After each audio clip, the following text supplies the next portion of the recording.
Okay, welcome back, my friends, to video number 3 today for the brand new Brave and Beautiful event. This one is going to be covering the first Three Musketeer costume that has been released to us, and it is our good friend Aramis. So we're going to get into whether or not the release of a costume for this guy is going to make him more exciting, more relevant, and if they did a relatively good job with it. So first things first, this guy is going to be switched over to the Paladin class, which will make him tankier by nature.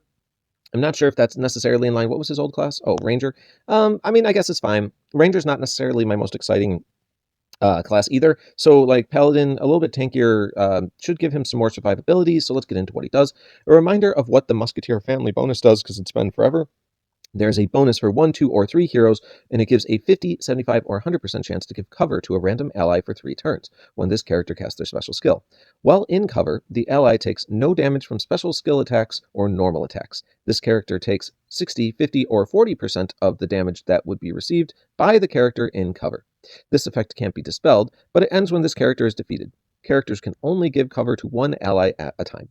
So that's kind of a cool ability. What I always had a problem with cover is that it activates at random, so you can't really tell who's going to get covered. And it is cool because it just generally reduces the amount of damage. It redirects it over to him, which, and now being slightly tankier, is probably going to be better because he's automatically taking 40% off of the damage when it comes over to him.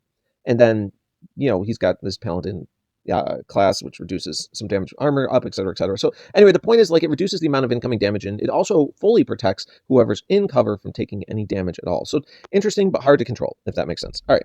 Then down here in our passives department, we have this character is immune to status ailments and negative stacks that affect defense.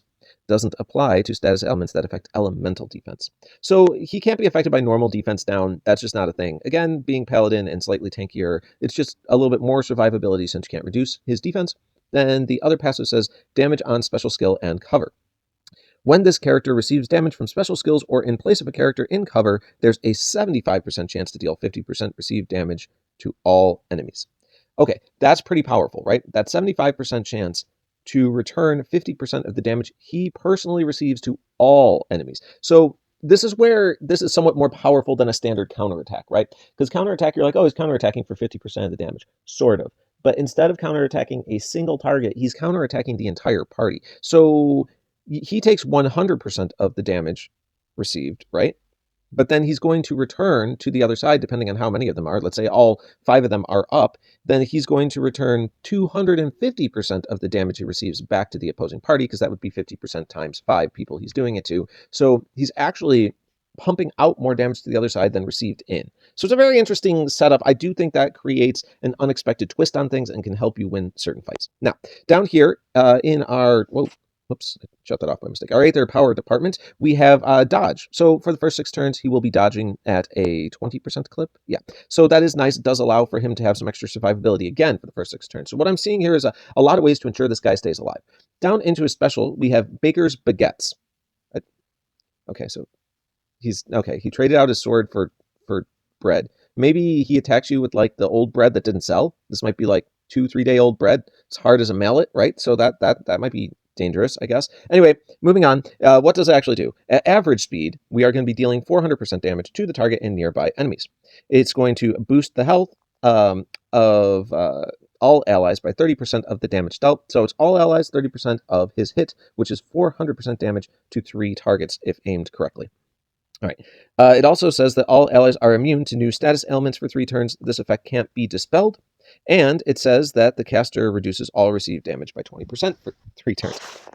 Okay, so lots to talk about here, right? Lots to dig into.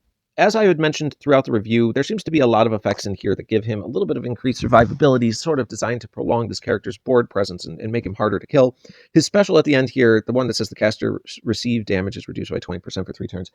That's helpful too, right? It's just one more thing he's stacking on top of his other things to help keep him alive. I do think this guy's going to be a little bit annoying to kill, like not impossible, but he's got all the right things to help keep him standing on the battlefield. His 400% damage hit to 3 targets might seem a little bit low for this day and age, but I will say this. His attack stat rate there is at 1947. So understand that at 1947, he's going to be doing a pretty solid whack at 400% to 3 targets. And when he does that, he is going to heal or boost the health of all allies for 30% of that damage done. Well, 30% is basically 1/3, right? So if he hits 3 targets, you can look at his damage to a single target as being his heal potential, more or less, right? So let's just say he hits for somewhere around 1400 to 3. I'm just throwing a random number out there. I can't prove that, but let's just say he does that. Then he'll boost the health by about 1350 to your whole team, somewhere around there, 1300, 1320, something like that. Anyway, my point is, like, that's a pretty solid boosted health to all that you're getting. It's going to be somewhere around 4,000 damage, 4,000 to 4,400 that he's pumping out across the team when he hits 3 targets. He's also giving immunity to new status ailments for 3 turns. So if you don't have that on your team, you can get it from him as well. And yeah, I mean, just all in all, I think he's designed to be a bit of a headache, right? He's hard to kill. He's got decent survivability. He's offering cover. I mean, I'm not sure what isn't to like about this guy. I will go ahead and give him a rating of 8 out of 10. Not because I think he's a bad character. I think he's really good. I just don't think he's going to be as impactful as some of the other new characters coming out, like the Beauty Within passive that we just talked about with the other 2 that we just did videos for today. So because I have to rate him on comparison with his peers, right?